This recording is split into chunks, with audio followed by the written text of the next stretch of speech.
Buen día, queridos hermanos. Dios nos los siga guardando a todos y cada uno de ustedes, aunque algunos nos mencionen que usted dice eso todos los domingos, no sabemos si será cierto, pero quiero garantizarle que es cierto. Cada mañana estamos con mi esposo orando por cada uno de ustedes, por cada familia sobre todo, no solo para que el Señor les guarde, no solo para que el Señor les provea, sino para que Él continúe esa obra transformadora que ha traído a través de Jesucristo y su palabra a nuestras vidas. Si Él mora por la fe en nosotros, hay un proceso de transformación en el cual nos ha introducido para la gloria de Él.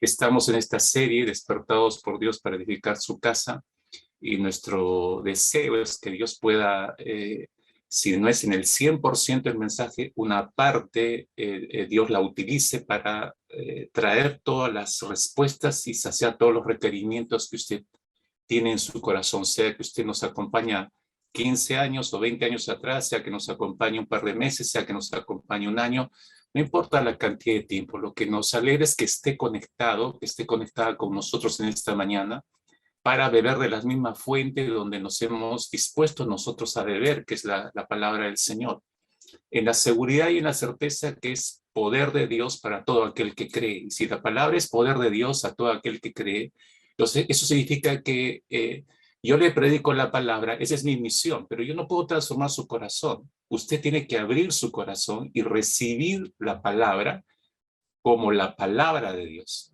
Cuando usted la recibe como palabra de Dios y no como palabra del pastor, entonces esa palabra es poderosa para transformar cualquier vida, opera sobre todo nuestro ser, cuerpo, alma y espíritu. Entonces, esa es la clave, mis hermanos queridos. Por eso estamos predicando la palabra del Señor. Por eso estamos en esta serie, Despertados por Dios para edificar su casa. Por eso estamos centrando esta mañana en este séptimo tema de esta serie que lo hemos titulado Decididos a cumplir y enseñar su palabra, ¿no? La semana pasada estábamos diciendo en el tema del domingo último que no era suficiente tener el deseo, ese fue el tema, el sexto tema de la semana pasada, no era suficiente desear construir el templo del Espíritu, no era suficiente desear edificar la casa del Señor.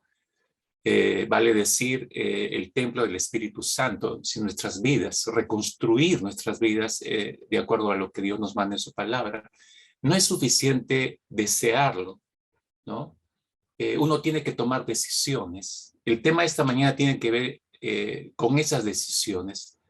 Si vamos a reconstruir el templo del Espíritu, debemos decidir cumplir y enseñar su palabra. No solo cumplir, enfatizo en esto, sino también enseñarla. Creo que hemos entendido mal en nuestra vida cristiana, queridos hermanos.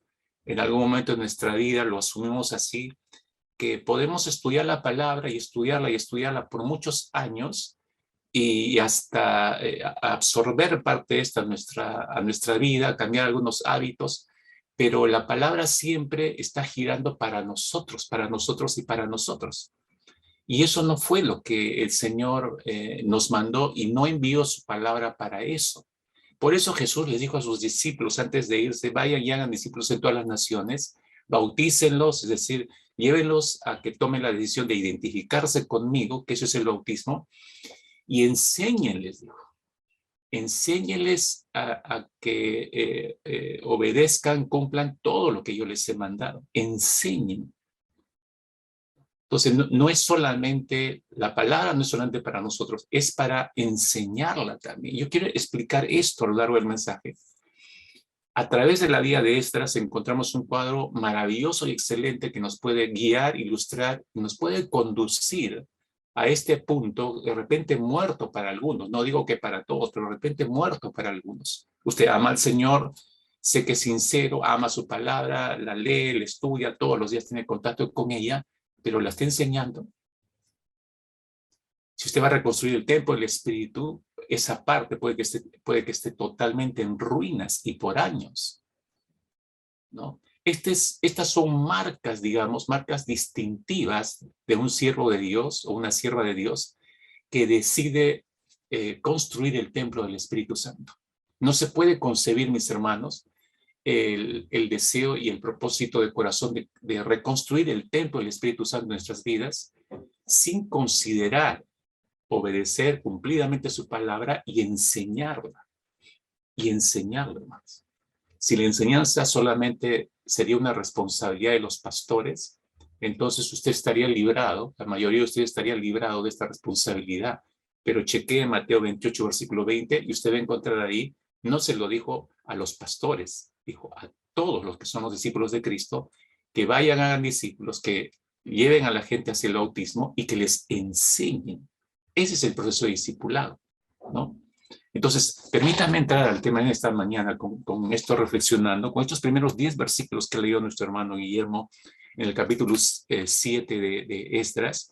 Y usted se dará cuenta que aquí hay un giro que da la historia que hemos estado viendo desde la semana pasada, en que este hombre Zorobabel, según el capítulo 1 de Esdras, con todo un grupo de judíos, ¿no? Y bajo un operar sobrenatural de parte de Dios, según vemos en los primeros versículos del capítulo 1, que el entonces rey en esos momentos, Ciro, rey de Persia, donde estaban esclavizados los judíos, regresaron, les autorizó y regresaron a Jerusalén con la misión específica, no del rey, sino con una misión que Dios le había dado al rey, o que Dios había dado a los judíos, su pueblo escogido, a través del rey Ciro. ¿Y cuál era esa misión? Reconstrucción del templo en Jerusalén, que estaba arrasado, por cierto. Los babilonios lo arrasaron por completo y lo saquearon por completo. Entonces, esa era la misión de Zorobabel con todo este grupo de judíos que regresaron. Pero ya hemos visto en 6 semanas anteriores cómo las trabas que tuvieron se desalentaron rápido, paralizaron el trabajo, 20 años paralizado todo, no movieron ni un solo dedo, y eso, revisamos esas actitudes que tuvieron, que no deben ser actitudes nuestras, obviamente. Debemos tener mucho cuidado con eso, amados hermanos. No les alcanzaron a ellos los buenos deseos que tuvieron. Esos buenos deseos se sumaron con el primer golpe de oposición y ni siquiera consultaron al Señor qué deberían hacer en ese momento tan fuerte de presión de la oposición. Ya vimos eso la semana pasada.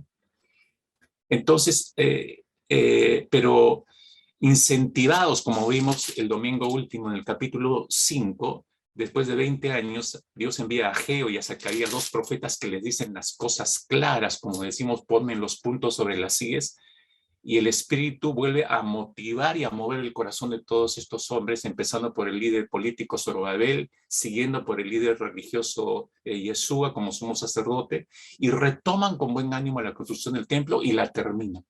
El capítulo 6 describe hacia el final, versículo 16 hasta el versículo 22, describe el momento glorioso de que ya se terminó la reconstrucción y retoman todas las funciones sacerdotales. Vuelven los sacrificios, vuelve a funcionar el altar, la gente vuelve a ir al templo y todos gozosos de lo que estaba ocurriendo. Por fin el templo había sido levantado, ¿no? Después de casi 100 años de su destrucción. Entonces, es un momento glorioso en esos versículos últimos del capítulo 6, y ahí es donde se da el giro en la historia. No termina diciendo el verso 22, celebraron con regocijo la fiesta solemne de los panes sin levadura 7 días, por cuanto Jehová los había alegrado y habían vuelto el corazón del rey de Asiria hacia ellos para fortalecer sus manos en la obra de la casa de Dios, del Dios de Israel. Y empieza el capítulo 7 diciendo, pasadas estas cosas, todo lo de los capítulos anteriores, pasadas estas cosas, el término de la reconstrucción del templo, la reactivación de todas las funciones sacerdotales, la motivación del pueblo, pasadas todas estas cosas, dice el verso 1, en el reinado de Artajerjes, rey de Persia, se marca quién estaba reinando en Persia en ese momento. Ya no estaba Ciro el Persa, ahora estaba Artajerjes, había un nuevo rey, ¿no? Y luego, a continuación, dice, Esdras, hijo de Seraías, hijo de Azarías, hijo de Hilcías, hijo de Salum, hijo de Sadoc, hijo de Ahitob, hijo de Amarías, hijo de Azarías, hijo de Merayot, hijo de Seraías, hijo de Uzi. Me canso, pastor, de leer eso, no los conozco a ninguno de ellos. De repente le suenan los últimos, ¿no? Dice en el verso 4, ¿no? Hijo de Uzi, hijo de Buki, hijo de Abiasúa, tampoco me suena, pastor, siga leyendo conmigo, dice hijo de Fines, ¿no le suena ese nombre? Hijo de Eleazar, ya me suena familiar ese pastor. Hijo de Aarón, ese sí lo conozco, ¿no? Primer sacerdote, ¿no? Y faltó agregar ahí hermano de Moisés. Ah, ya me quedó en claro, ¿no? Entonces, esto es importantísimo, mis hermanos, esos versículos parecían que no tiene sentido, porque dice tantos nombres. ¿Se han dado cuenta, a diferencia de otros personajes bíblicos que los identifica como hijo de fulano y su madre era fulana de tal? Acá se toma 5 versículos, hermanos, para describir una línea genealógica. Le explico dentro de un instante. Así empieza el capítulo 7, con un giro. Ya acá el personaje central ya no es Zorobabel, ya no es Yeshua, es Esdras. ¿Y de dónde apareció Esdras? Eso es lo que queremos entender.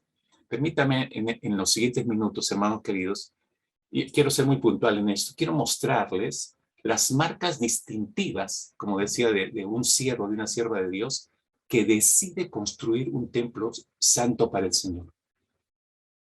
Hay marcas, no es solamente que hayamos orado y como iglesia, sí, vamos a reconstruir el templo del Espíritu Santo.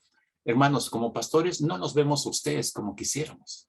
No sabemos qué pasa en sus hogares, puertas adentro. No sabemos qué pasa en sus matrimonios. No sabemos qué pasa en la relación con sus hijos. No sabemos qué pasa en las relaciones familiares. No sabemos qué pasa, no sabemos ni siquiera si hace su devocional o no diariamente. Y peor todavía, ignoramos si usted se deleita cuando toma la palabra y entra en ese momento a solas con Dios. O solamente lee porque tiene que leer. Como suelo decir yo como evangélico, lee lo que tiene que leer cada mañana y ya cumplió con Dios. No podemos ver eso, hermanos. De verdad, quisiéramos, pero no. Bueno, digo, quisiéramos. A veces he pensado, quisiera, pero tal vez digo, no, gracias, Señor, que no. Porque imagínense que los pastores, ¿no? Nos tenía capacidad el Señor de poder ver a todos ustedes. Me muero, hermanos. ¿No? Porque veríamos que realmente el desastre de vida que podrían estar todo, y cómo abandonada puede estar la palabra, cómo entran a veces sí, a veces no, y la manera como entran, sería un terrible dolor a nuestro propio corazón. Ok, nosotros no tenemos esa capacidad, pero piense en el dolor que podemos producir al corazón de Dios por el hecho de despreciar su palabra de esa forma. Y voy a ir más lejos en este punto, hermanos queridos. Marcas de los siervos de Dios que deciden construir un templo santo, ¿no? Por eso el título es Decididos a cumplir y enseñar la palabra, ¿no? Entonces tomen nota con cuidado, por favor. Esdras nos va a dar estas señales, ¿no? Y vayámoslas comparando definitivamente con nuestra vida, porque nos atañe a nosotros. Queremos seguir los buenos ejemplos, ¿no? No los malos ejemplos. Primer señal de un siervo, una sierva de Dios que decide construir un templo santo.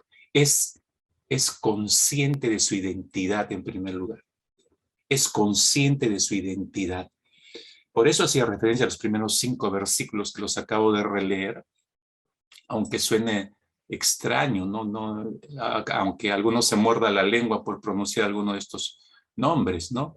Pero termina el verso 5 diciendo, hijo de Aarón, primer sacerdote, este Esdras, dice, subió de Babilonia. Miren, Esdras, hasta donde vemos y entendemos por estos primeros 5 versículos, Esdras era descendiente de Fines, descendiente directo de Aarón, la línea sacerdotal elegida por Dios para la nación de Israel, ¿no? Fines era nieto de Aarón. Entonces, Esdras, rápidamente nos damos cuenta por el texto que Esdras pertenecía a la línea de descendencia sacerdotal. ¡Qué honra, hermanos! O sea, qué privilegio para este hombre.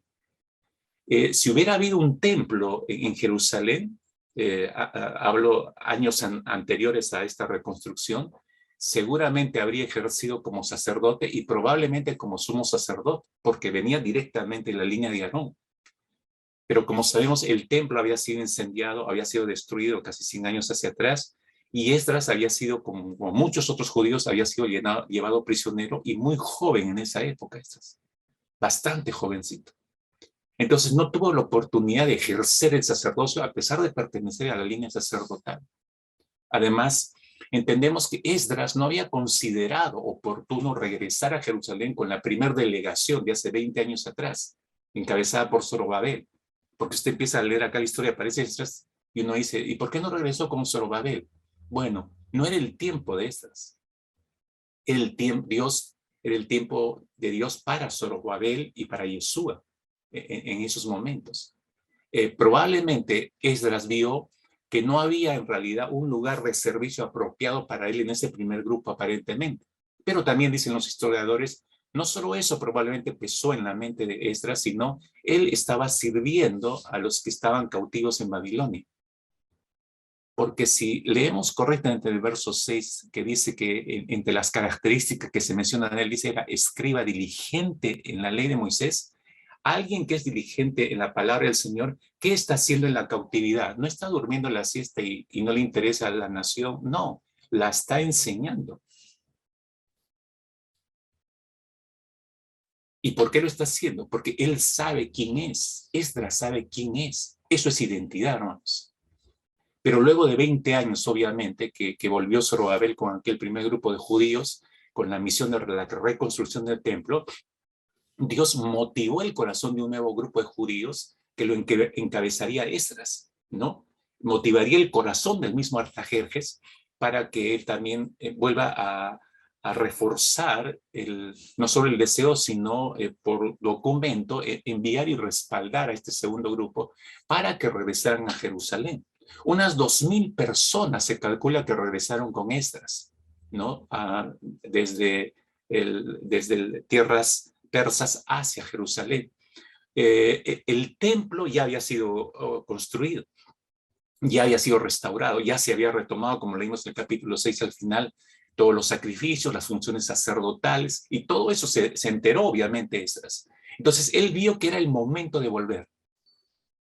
Y hay un templo, yo soy sacerdote, entonces necesito regresar al templo del Señor, ¿no?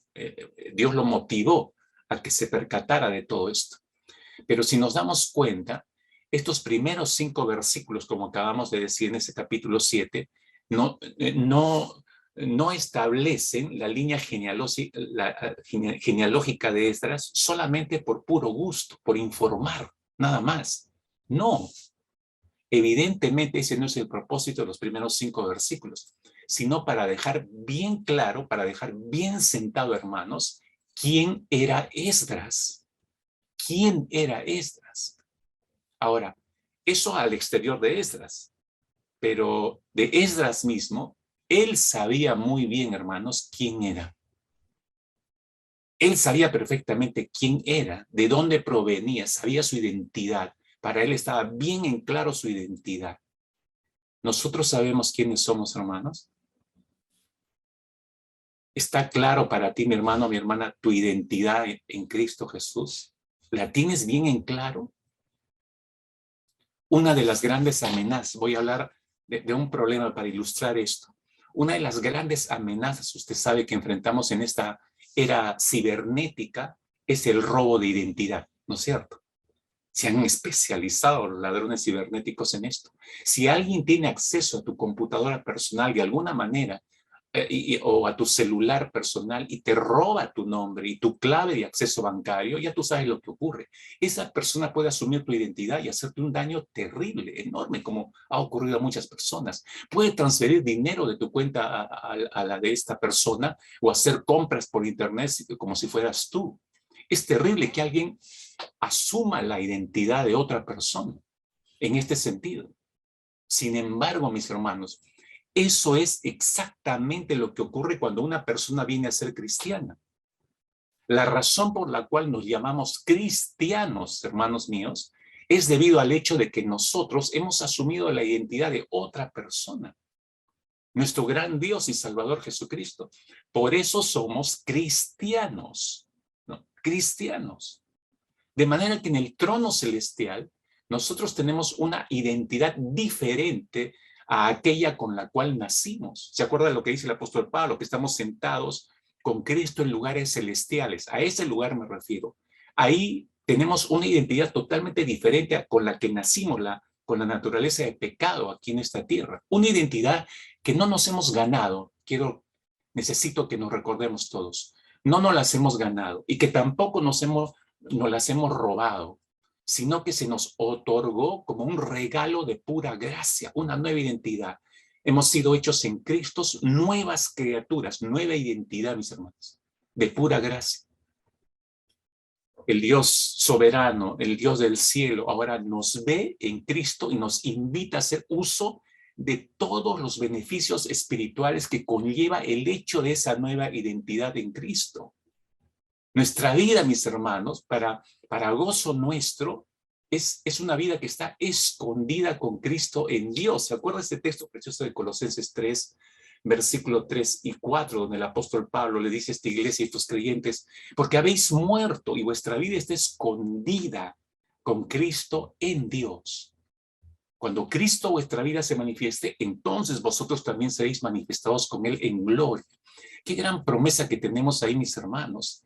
Léala, gócese, hágala suya.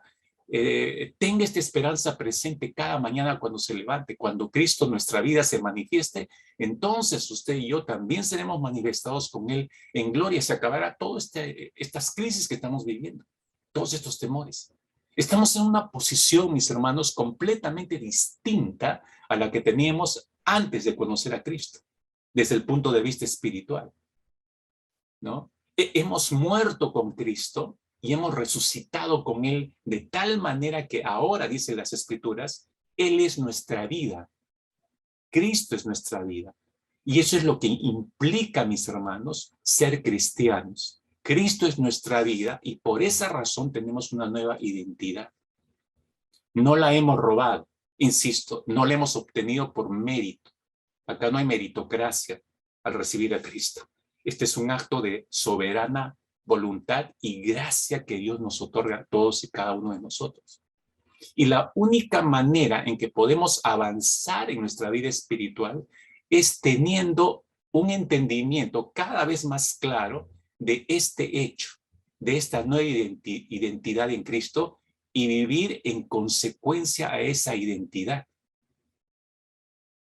Eso es tener en claro nuestra identidad como hijos de Dios, como cristianos. Igual que Esdras, él sabía exactamente que venía de descendencia sacerdotal. Tú y yo venimos de descendencia sacerdotal, porque si Hebreos dice que Cristo es nuestro sumo sacerdote, y luego dice en 1 de Pedro que tú y yo somos real sacerdocio, y esa es la línea, es igual que Esdras, hermanos, ¿me entienden? Igual que Esdras. Esdras sabe quién es y porque sabe quién es, entonces sabe cómo debe vivir y sabe lo que debe hacer. Vuelvo a repetir esto que es importante para usted y para mí, creo, en nuestra vida diaria. Esdras sabe perfectamente quién es. Y porque sabe quién es, sabe cuál es su identidad, entonces sabe cómo debe vivir y sabe lo que debe hacer. Por eso está en Jerusalén. Este hombre no vino solo para darse una vuelta y conocer Jerusalén y bueno, me llevaron jovencito y ahora ya estoy maduro, bueno, regreso a mi tierra, como solemos decir nosotros, sin ningún propósito de vida, solo como la de turista. No, porque sabe quién es, sabe cómo debe vivir y sabe lo que debe venir a hacer a Jerusalén. Por eso está encabezando este grupo de 2,000 personas que regresaron a Jerusalén. Por eso sabe qué debe hacer él ahí en particular en Jerusalén. Lo tiene claro. Nosotros tenemos en clara nuestra identidad, sabemos vivir esa identidad y sabemos lo que debemos hacer con esa identidad en esta tierra mientras dure nuestra vida terrenal. ¿Lo sabemos, hermanos? Nuestra identidad proviene de nuestra relación con el Creador. ¿Me están oyendo, iglesia? Nuestra identidad proviene de nuestra relación con el Creador. ¿Por qué digo esto? Porque no debemos dejar, hermanos, que otras personas nos definan con base en algunas características personales nuestras o con base a alguna habilidad que podemos tener y mostrar o con base a alguna situación personal de éxito o fracaso. No creamos en las definiciones que la gente tiene de nosotros. O sea, tú eres un exitoso profesional, eres un gran médico, eres un buen abogado, eres un fracasado, eres una fracasada, nunca vas a lograr. No creamos esas definiciones de nosotros, de personas externas a nosotros. Debemos dejar que sea Dios quien nos defina, porque Él es el que nos ha dado la identidad que tenemos, no las personas. Es Dios de quien tenemos que esperar que nos defina. Somos, hermanos míos, lo que Dios dice que somos, no lo que la gente dice que somos. sea, no nos engañemos. No pierda usted su identidad en Cristo Jesús por lo que dicen los demás. Usted es lo que Dios dice que es. Y usted créale a Dios. Créale a Dios. Cuando Dios creó todas las cosas, usted sabe, Él dejó para el final su obra maestra, hecha como un evento principal, ¿no? La creación del hombre y la mujer. ¿Por qué como un evento principal y demarcante por encima de la creación? Porque solo el hombre y la mujer fue creado a imagen y semejanza de Dios. Solamente el hombre y la mujer fue creada a imagen y semejanza de Dios. El famoso predicador, el pastor bautista John Piper, explicó así esta verdad en cuanto a que hemos sido creados a imagen y semejanza de Dios. El pastor Piper dijo lo siguiente: mi identidad fundamental, dijo, es que soy diseñado por Dios para exhibir y hacer visible la identidad de Dios. Mi naturaleza fundamental es que yo he sido creado por Dios para desplegar y lucir la naturaleza de Dios. Somos como espejos, hermanos. Reflejamos la gloria de Dios. Eso está diciendo John Piper. Pero esa es nuestra identidad. Hermanos, no dejemos que nadie nos diga lo contrario. No se deje definir, insisto, por la opinión de los demás. Guíese por lo que Dios opina de usted. Y punto. Esta es una característica principal de los que han decidido reconstruir el templo del Espíritu. Tienen en claro su identidad. Segunda característica del hombre o la mujer que o marca, como decíamos, que decide construir un templo santo para el Señor, es un siervo, es una sierva diligente en la ley de Dios. Diligente en la ley de Dios. Dice el verso 6 de Esdras 7, Esdras subió de Babilonia, era escriba diligente en la ley de Moisés, que Jehová Dios de Israel había dado, y le concedió al rey todo lo que pidió, porque la mano de Jehová su Dios estaba sobre Esdras, ¿no? Era escriba diligente en la ley de Moisés. Dijimos hace un instante que Esdras sabe quién es, y porque sabe quién es, sabe cómo debe vivir y sabe lo que debe hacer, decimos hace un instante. Entonces, eso es ser diligente. Una rápida definición. ¿Qué cosa es ser diligente? Tome nota. La diligencia significa tener cuidado, ser esforzado y ser eficaz en hacer algo. Tener cuidado, ser esforzado y ser eficaz en hacer algo. La diligencia, en otras palabras, mis hermanos, es una actitud que no se desarrolla, no se desarrolla automáticamente en nosotros. Es muy importante y es una característica muy importante que hay que buscarla y hay que perfeccionarla. No viene en automático hacia nosotros. Tenemos que trabajar sobre ello. Muchos son diligentes en sus respectivos trabajos. Y creo que todos de alguna manera practicamos la diligencia, unos más que otros. Entonces, muchos son diligentes en sus trabajos, otros son diligentes en su arreglo personal, se preocupan muchísimo en su arreglo personal, otros son diligentes en la alimentación de sus hijos, otros en el cuidado de su hogar, otros en su salud, otros en su auto, etcétera, etcétera. Todos tienen cierta diligencia para determinadas cosas o aspectos o personas, ¿no? La forma como se le describe a Esdras nos revela mucho del carácter de este hombre, ¿no? Nos define mucho acerca del carácter de Esdras. Dice este verso 6 que era escriba diligente. ¿Sabe lo que significa? El término que se utiliza acá en el hebreo es la palabra magir. Y magir se define como veloz, versado, diestro, rápido, solícito, ¿no? Es decir, que Esdras era veloz, era versado en la ley de Dios, era rápido en poder obedecerla, diestro en el uso de ella. Eso significa el término magir, ¿no? Hablando de estas específicamente, en el manejo de la palabra de Dios. Significa, hermanos, que no solo conocía la ley mosaica, estamos hablando del aspecto cognoscitivo. Podemos estar años participando en una congregación y escuchando miles, cientos de mensajes y llevar cientos de estudios bíblicos, vamos a crecer en conocimiento, pero eso es solamente el plano cognoscitivo. Esdras no se llenó solo de conocimiento de la palabra de Dios o de la ley de Dios, sino que esta ley que la conocía, la vivía.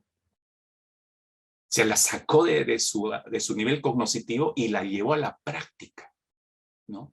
Y eso le permitió dar un buen testimonio, porque definió su vida como sacerdote de Dios. Esdras no solo usaba bien la ley de Dios, sino que le prestaba atención a la palabra del Señor de tal manera que eso le permitía permanecer santificado para Dios. Y eso era visto por todas las personas que lo rodeaban, incluyendo el rey Artajerjes. Es probable, mis hermanos, que su forma de vida y su forma de ser de Esdras impactaron al rey Artajerjes. Por ello no tuvo ningún reparo que él encabezara el grupo, incluso lo animó, lo apoyó y lo impulsó. Es muy probable que Esdras ganó el respeto del rey por su forma de vida, por el estilo de vida que había asumido. El rey le llegó a tener estima, a pesar de ser un esclavo. Miren, el peso de vivir la palabra, mis hermanos, ante los ojos de los incrédulos. La escritura, hermanos míos, ojo, la escritura nos exhorta a ser diligentes en buscar las virtudes espirituales y a ser diligentes en buscar el conocimiento de la palabra de Dios. Y estas dos cosas, las virtudes espirituales y el conocimiento de la palabra, nos van a hacer, dice la escritura, sabios para la salvación. Lo contrario a la diligencia, hermanos, es la pereza. Por eso la Biblia dice, el apóstol Pablo ahí en su carta a los Romanos, capítulo 12, versículo 11, dice Pablo, en lo que requiere diligencia, no perezosos, fervientes en espíritu sirviendo al Señor. En lo que requiere diligencia, entonces, ¿por qué tiene que esperar la diligencia? No seamos perezosos, hay que actuar, no hay que dejar para mañana lo que debemos hacer ya. Eso está diciendo el apóstol Pablo. Ahora, permítame detener un momento acá porque es importantísimo, vitalmente importante, mis hermanos, en la reconstrucción del templo del Espíritu, identificar esto. ¿En qué cosas quiere el Señor que seamos diligentes? Ya entendí lo que es la diligencia, pero tenemos que llevarlo al plano de nuestra vida de relación cristiana con el Señor. ¿Qué manda el Señor? ¿En qué cosas debemos ser diligentes nosotros? Así que, por favor, présteme atención un instante. Voy a describirle mandatos, ¿no? Mandatos específicos a través de los cuales el Señor nos muestra en qué debemos ser diligentes, hermanos. Si vamos a ser como Esdras, bueno, aprendamos, ¿no es cierto? ¿En qué cosas quiere el Señor que seamos diligentes? Bueno, en primer lugar, en aplicar y enseñar. Obviamente la palabra del Señor. ¿Se acuerda de Deuteronomio capítulo 4, verso 9? Dice, por tanto, guárdate, le dijo el Señor, y guárdate tu alma con diligencia. Ahí está nuestra palabra clave, ¿no? Guarda tu alma con diligencia. ¿Para qué? Para que no te olvides de las cosas que tus ojos han visto, ni se aparten de tu corazón todos los días de tu vida. Antes bien las enseñarás a tus hijos y a los hijos de tus hijos. Wow, me sorprende eso, porque acá hay una responsabilidad no solo personal, sino que se extiende al resto de la familia. Dios quiere que seamos cuidadosos. Cuando Dios dijo esto a Israel, a los cabezas de familia, Él dijo, Él les mandó, yo deseo, les dijo el Señor, que ustedes sean cuidadosos, que hagan el mayor esfuerzo, todo eso significa diligencia, que hagan su mejor esfuerzo y que sean eficaces para que nunca olviden ni se aparten de mi palabra y que le enseñen a sus hijos y le enseñen a sus nietos. Miren, hermano, tremenda responsabilidad que ha puesto el Señor. ¿En qué cosa quiere que seamos diligentes? En aplicar y enseñar su palabra. ¿En qué otra cosa quiere el Señor que seamos diligentes? Nos manda que seamos diligentes. Bueno, para definir nuestro estilo de vida. Mire que esto es tan importante en estos tiempos. Efesios capítulo 5, versículo 15, dice el apóstol Pablo, mirad pues, dice esta iglesia, con diligencia. No es mirar por mirar, no es observar, no es evaluar. Este mirar es de evaluación. Mirad pues con diligencia cómo andéis. Este andar es estilo de vida. No como necios, sino como sabios, dice. Dios quiere que pongamos nuestro mejor esfuerzo, hermanos, y eficacia, eso es ser diligentes, en nuestro estilo de vida, que definamos un estilo de vida y que pongamos nuestro mayor esfuerzo en poder sostener ese estilo de vida para no andar como los necios, sino como los sabios. Eso está diciendo Pablo. Definir nuestro estilo de vida. Una de las cosas que probablemente ha dañado toda esta pandemia y la permisibilidad de muchos creyentes hacia el pecado, no solo ha estropeado su identidad como creyentes, sino que ha torcido sus estilos de vida. Y no están definidos sus estilos de vida, curiosamente, ¿no? Pero es un mandato de parte del Señor. ¿Qué nos manda a que seamos diligentes en qué el Señor? En definir nuestro estilo de vida. En tercer lugar, nos manda que seamos diligentes en usar bien la palabra. Porque usted puede conocer la palabra y usarla mal. Podemos usarla mal. Según de Timoteo capítulo 2, verso 15, usted recordará, dice Pablo, procura con diligencia. Procura. No es un llamado a la perfección, hermano. Nos vamos a equivocar. De hecho que nos hemos equivocado.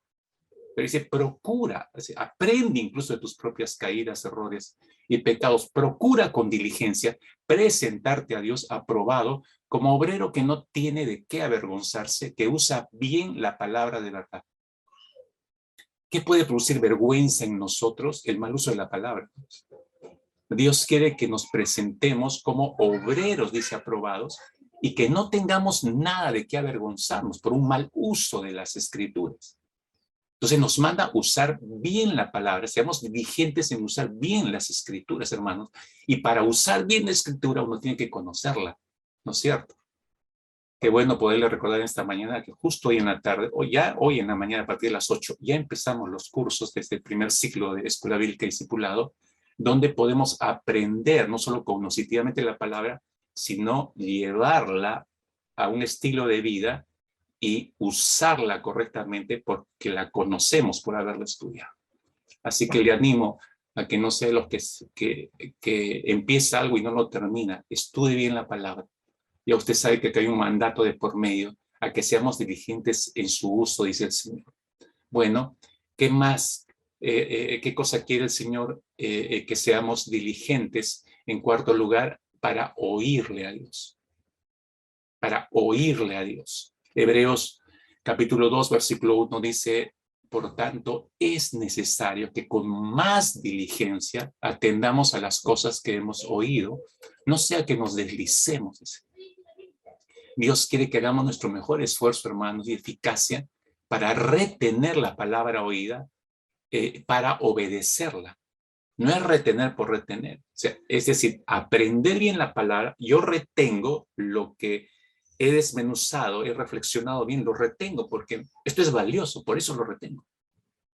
Descubro su valor, pero lo retengo para ponerlo en práctica, obedecerlo. ¿Para qué? Para no desviarme hacia el pecado. Esa retención de la palabra me permite mantener una línea firme en la voluntad de Dios. Oír a Dios, saber oír a Dios. ¿Por qué saber oír a Dios? Porque si no escucho atentamente, si estoy distraído, si solamente cumplo, leo por leer, tengo un devocional por tenerlo, y no estoy atento a oírle a Dios, no le voy a entender. Y si no le entiendo, no voy a ver el valor de lo que me está diciendo. Y si no le veo el valor de lo que me está diciendo, no lo voy a retener porque no me parece importante o vital para mí. ¿Me entienden? Hay una cadena de pecados que puede traer detrás el no oír correctamente a Dios. Por último, ¿qué más nos manda el Señor? A ser diligentes para mantener la santidad, hermanos. Mantener la santidad. Según de Pedro 3:14, dice el apóstol, procurad, nuevamente usa esa palabra, ¿no? Procurad con diligencia ser hallados por Él, por el Señor, sin mancha e irreprensibles en paz. Una vez más, Dios quiere que nos esforcemos, eso es diligencia, con eficacia, eso es diligencia, para mantener la santidad en toda nuestra manera de vivir. Como el mismo apóstol Pablo dice, no sed santos como Dios es santo en toda vuestra manera de vivir, dice el apóstol Pedro, ¿no? Entonces, para mantener la santidad es un mandato del Señor. Tenemos que ser diligentes, hermanos. Me he tomado el tiempo de describir estos mandatos del Señor para que como Esdras, que era diligente en la palabra del Señor, diligente en la ley, nosotros también, porque ese es un signo, la diligencia es un signo de los que realmente están tomando muy en serio a Dios y la reconstrucción del templo del Espíritu. Pero, en tercer lugar, ¿Qué otra señal hay del que ha decidido, el siervo de la sierva que reconstruye el templo? Que la mano de Dios está sobre esa persona. La mano de Dios está sobre esa persona. En el versículo 6 al final leímos que dice, porque la mano de Jehová su Dios estaba sobre Esdras, dice. Y lo repite digamos, por doble vez en los siguientes versículos. Dice, y con él subieron a Jerusalén algunos de los hijos de Israel, los sacerdotes, levitas, cantores, porteros, sirvientes del templo, en el 7º año del rey Artajerjes, y llegó a Jerusalén en el mes 5º del año 7º del rey, porque el día 1 del primer mes fue el principio de la partida de Babilonia, y al 1 del mes 5º llegó a Jerusalén, estando con él la buena mano de Dios. Se vuelve a repetir esto. Se vuelve a repetir una vez más esto, ¿no? Pero usted se da cuenta, ¿cuánto duró su viaje desde Babilonia hasta llegar a Jerusalén? 5 meses.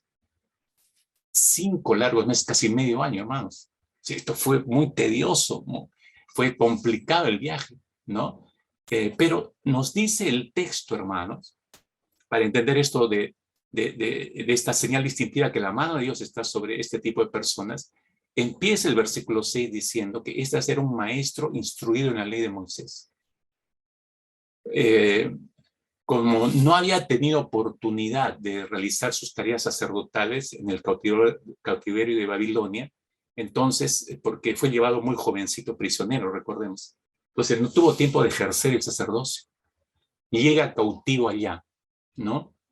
Entonces, como allí no podía ejercer el sacerdocio como Dios mandó, entonces, ¿qué creen que hizo Esdras? Dedicó su tiempo a estudiar la palabra de Dios. Dedicó su tiempo para escudriñar la palabra de Dios.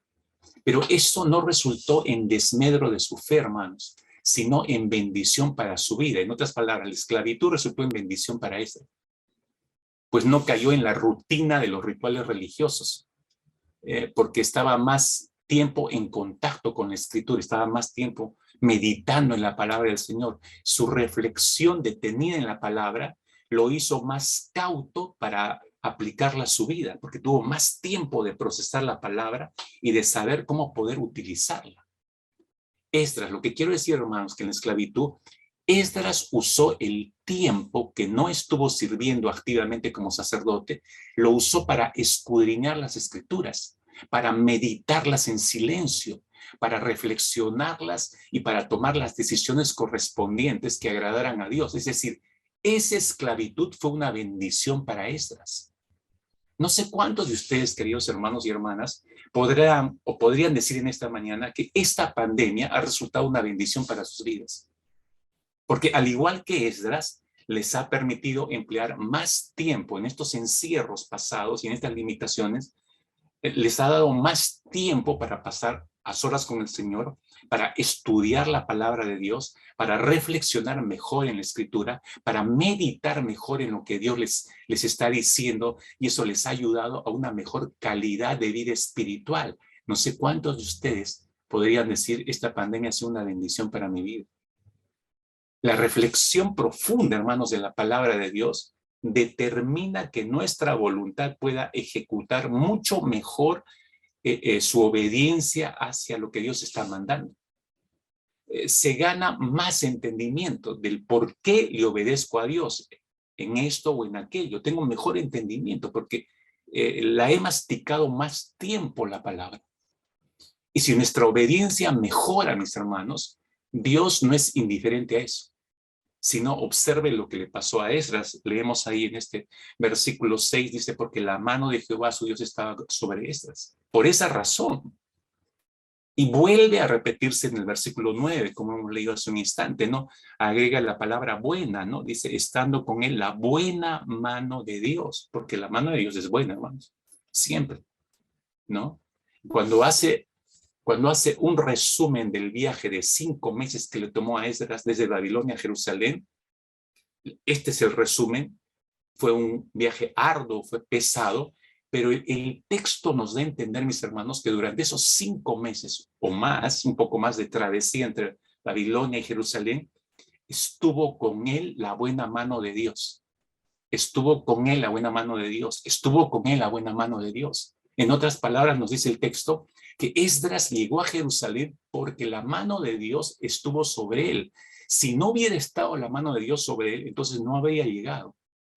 La mano de Dios significa el favor de Dios, por si acaso, significa la protección de Dios, significa la provisión de Dios, significa la guía de Dios, significa la sabiduría de Dios, significa el discernimiento de Dios.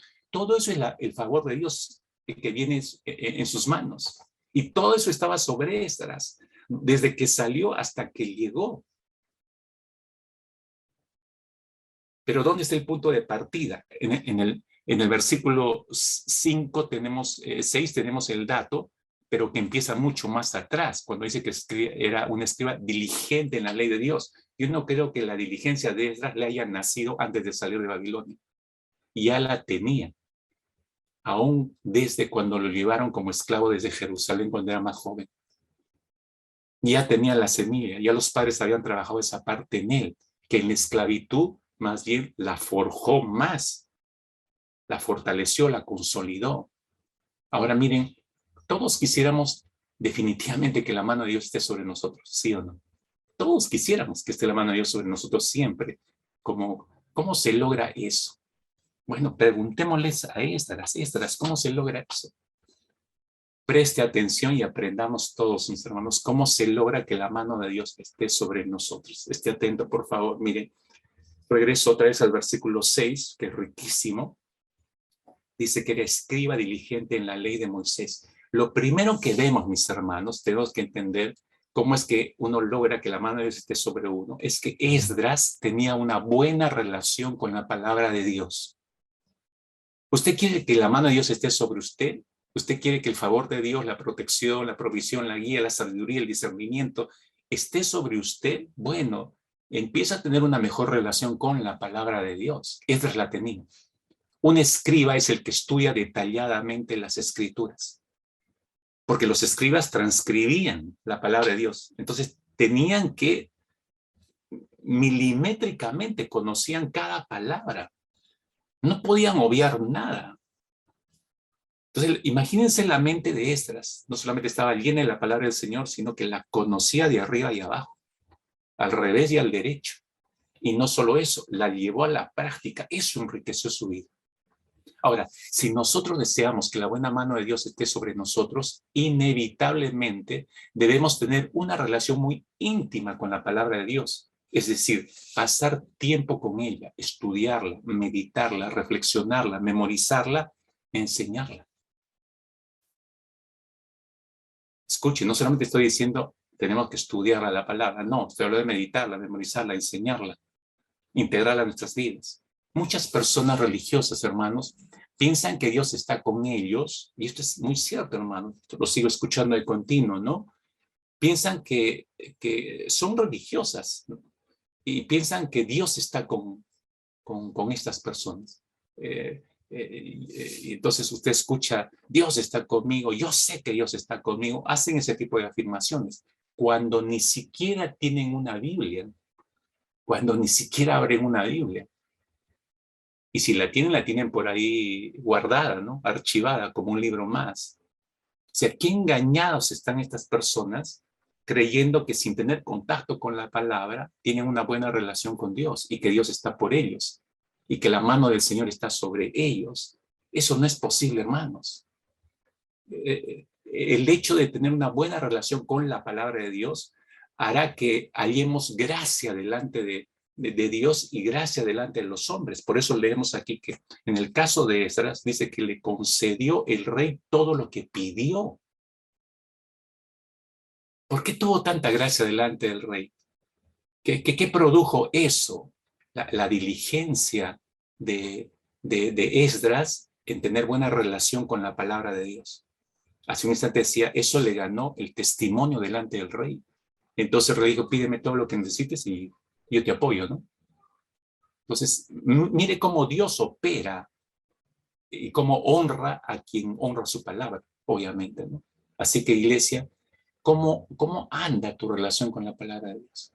Mi hermano, hermana, ¿cómo anda su relación con la palabra de Dios? ¿Le dedica tiempo realmente a la palabra? ¿Interacciona con ella? ¿Es parte de su vida? ¿O es solamente un momento de la religión de fin de semana? Miren, ¿cómo se logra que la mano de Dios esté sobre uno? Bueno, esta es una manera. Esas tenía una buena relación con la palabra de Dios. Pero en segundo lugar, versículo 9. Versículo 9 dice que, repite que la buena mano de Dios estaba sobre él. Dice al final, versículo 9, estando con él la buena mano de Dios, y continúa como que dando la razón. Dice, porque Esdras había preparado su corazón para inquirir la ley de Jehová. Esdras llega a Jerusalén estando con él la buena mano de Dios, dice el versículo 9 al final. ¿Por qué estuvo la buena mano de Dios con Esdras? Porque dice a continuación en el verso 10, porque Esdras había preparado su corazón para inquirir. En primer lugar dice inquirir. ¿Sabe qué significa inquirir? Significa estudiar, significa examinar cuidadosamente la escritura, no es leer por leer. Si uno lee por leer, eso no es inquirir la palabra. Estudiar, examinar con cuidado la escritura, eso es inquirir. Entonces, Esdras había preparado, dispuesto ya su corazón. Ese término preparado significa que él había dedicado ya su corazón para esto. O sea, ya estableció el propósito de su vida, era un propósito firme. Yo dedico mi corazón para estudiar, examinar cuidadosamente la escritura. Qué tremenda decisión, hermanos. Si vamos a construir el templo del Espíritu, no podemos construirlo como se nos ocurra. Para ser sabios en la construcción, tenemos que determinar en nuestro corazón inquirir la palabra. Ahora, no solo dice eso el versículo 10, sino había preparado su corazón para inquirir la ley de Jehová, y se entiende también, había preparado su corazón para cumplirla, es decir, para obedecerla, para ponerla en práctica, significa eso, ¿no? Y también, en tercer lugar, había dedicado, preparado su corazón para, dice, enseñarla al pueblo. Aquí vemos la buena relación de este hombre Esdras con la palabra de Dios.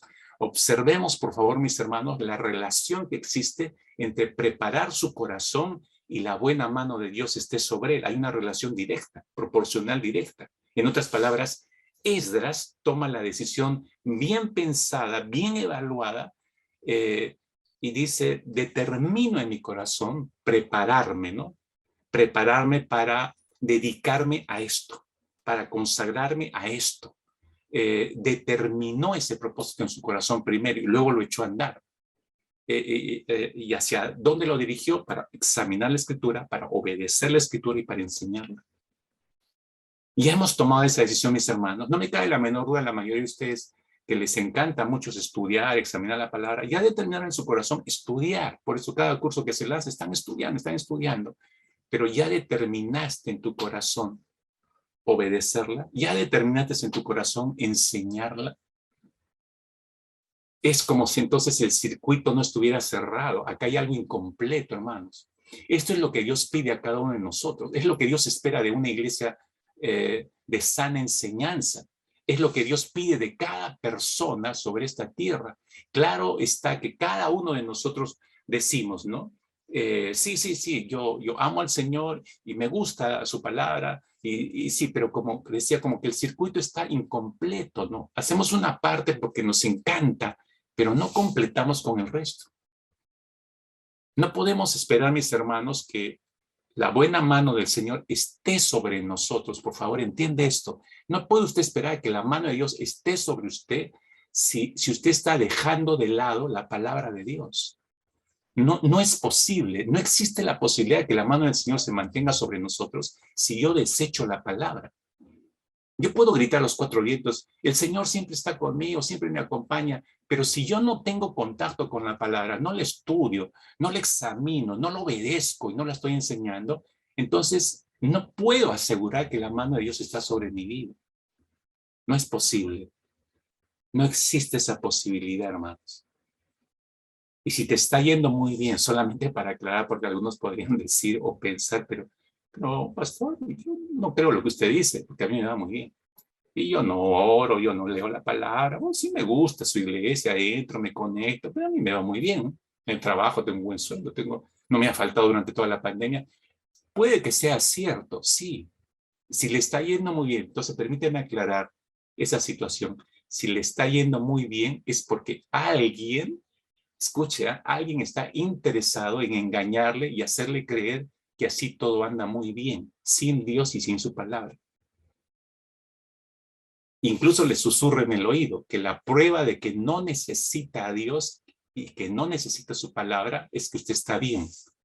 Le está susurrando eso todos los días.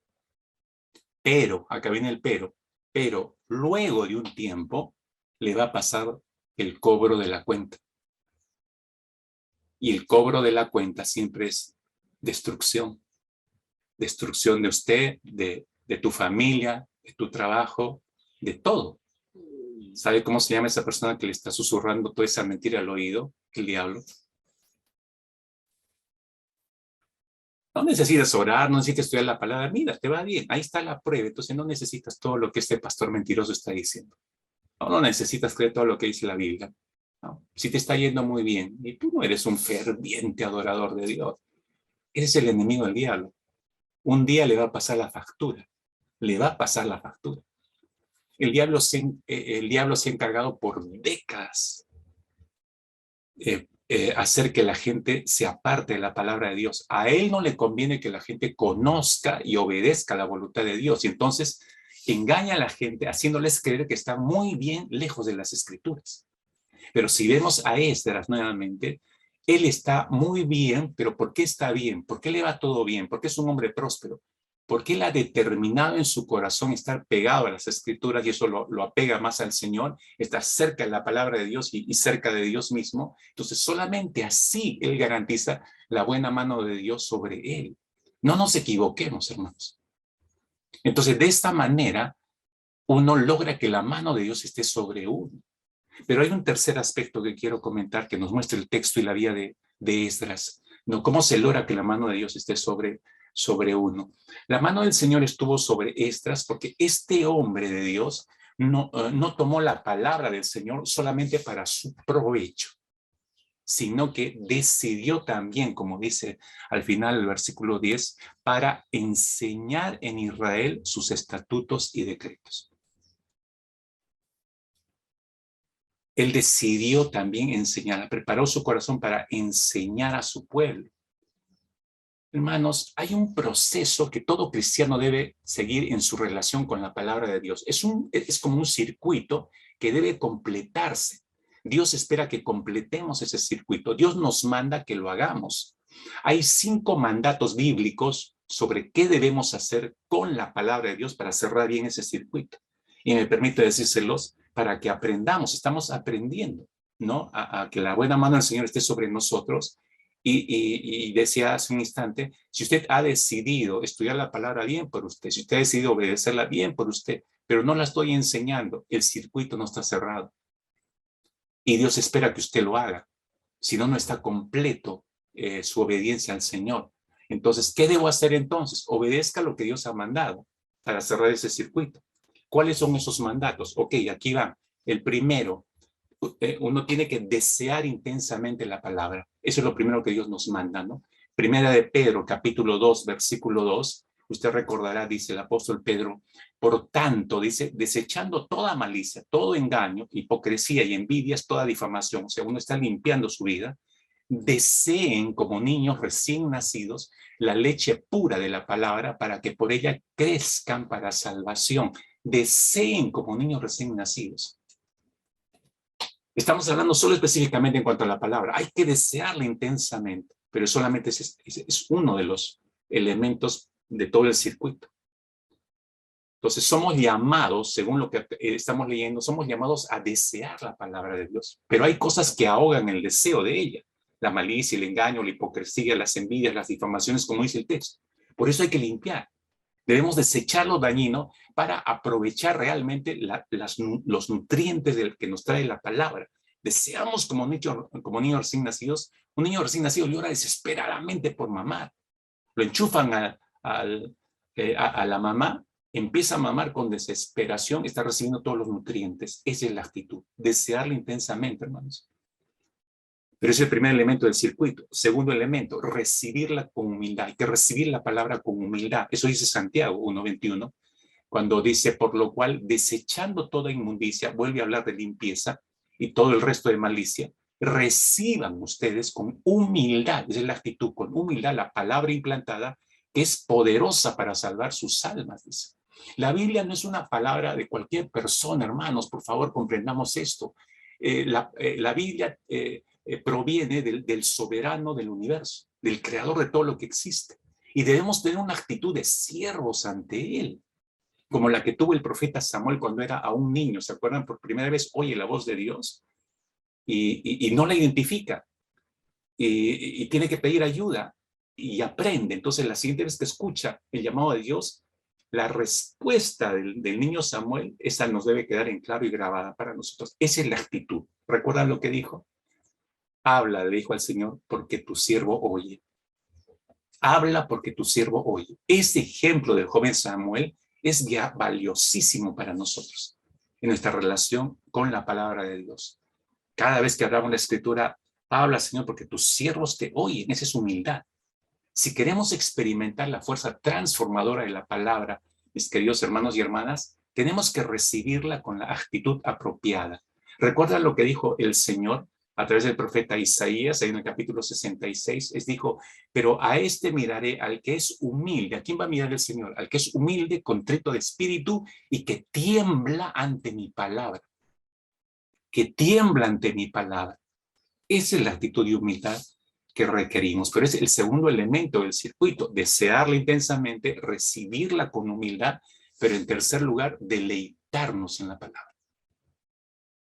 ¿Recuerdan lo que es el Salmo 1? Cuán felices, cuán bienaventurado es el hombre o la mujer que no anda en el consejo de los impíos, ni se detiene en el camino de los pecadores, ni se siente en sillas escarnecedores, sino que en la ley del Señor está su deleite y en su ley medita día y de noche.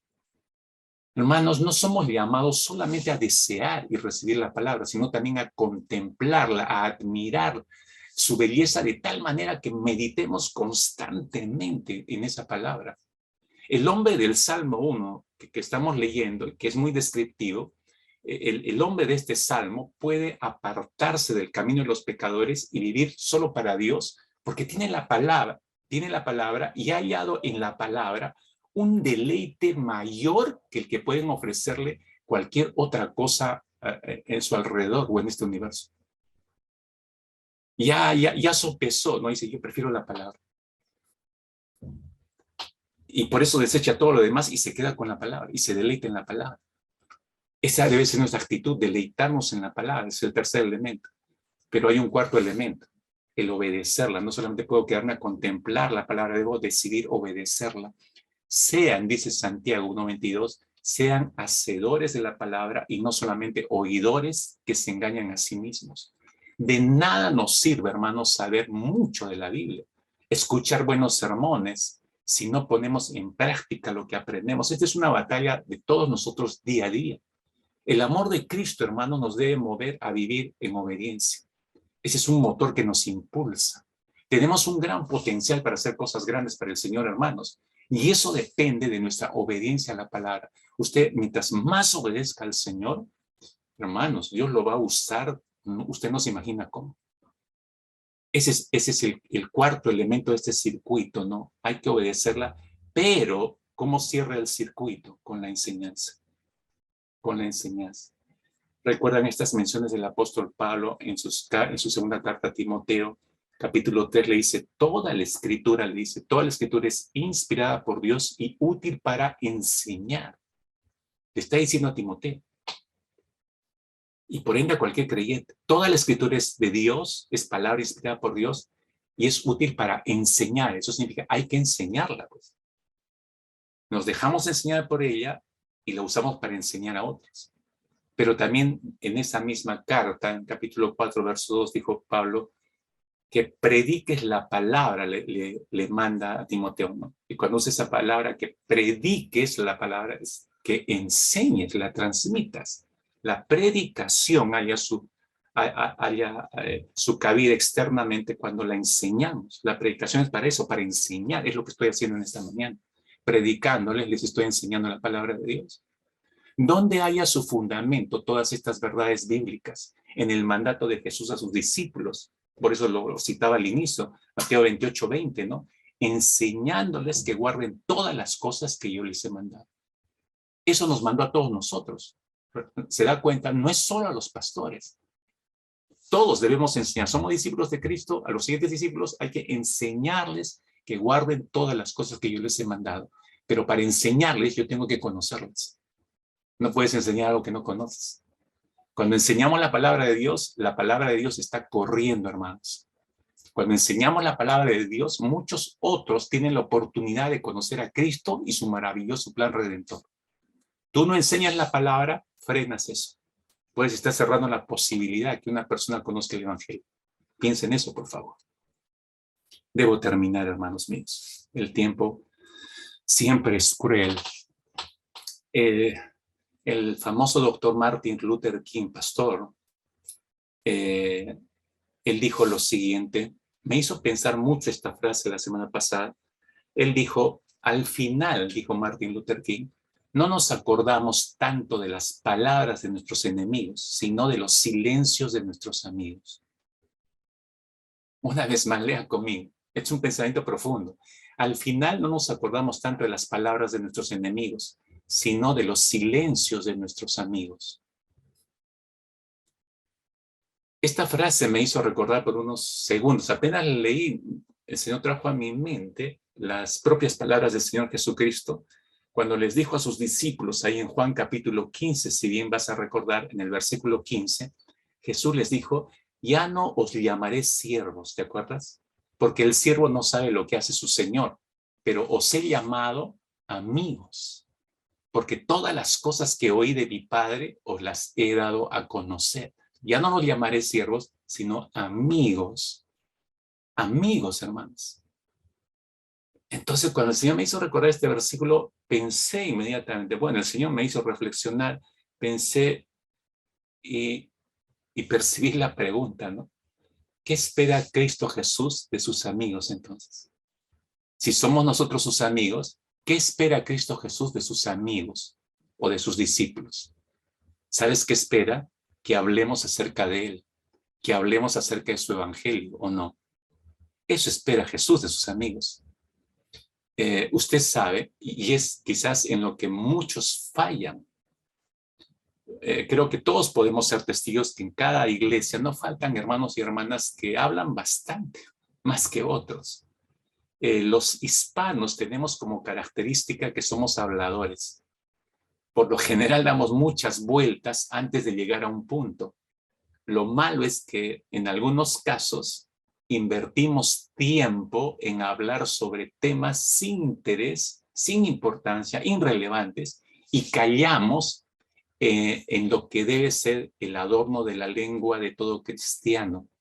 ¿Y cuál debe ser el adorno de la lengua de todo cristiano? Hablar de Cristo Jesús, hablar de su evangelio, compartir las promesas que hay en la palabra del Señor. Ese debe ser nuestro hablar, y eso le glorifica al Señor.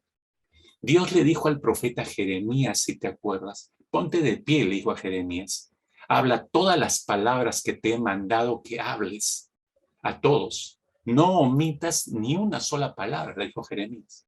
Miren, están todas las acciones, ponte de pie, movilízate, ¿no? Habla a todas las palabras que te he mandado que hables, o sea, no hay palabras tuyas, todas son palabras mías. ¿A quién debo hablarlas? A todos, todos, todos, todos. No omitas nada, le dijo el Señor, no omitas ni una sola palabra mía.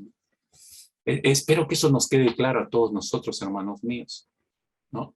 Jeremías nos enseña mucho de esta experiencia. Si somos amigos de Cristo, entonces tenemos que hacer esto. Esdras cultivó su amistad con Dios y comprendió este principio, creo yo. Lo entendió bien, su relación de amistad con Dios. Es por eso que se propuso, como dice el versículo 10, se propuso en ser diligente en la ley de Dios.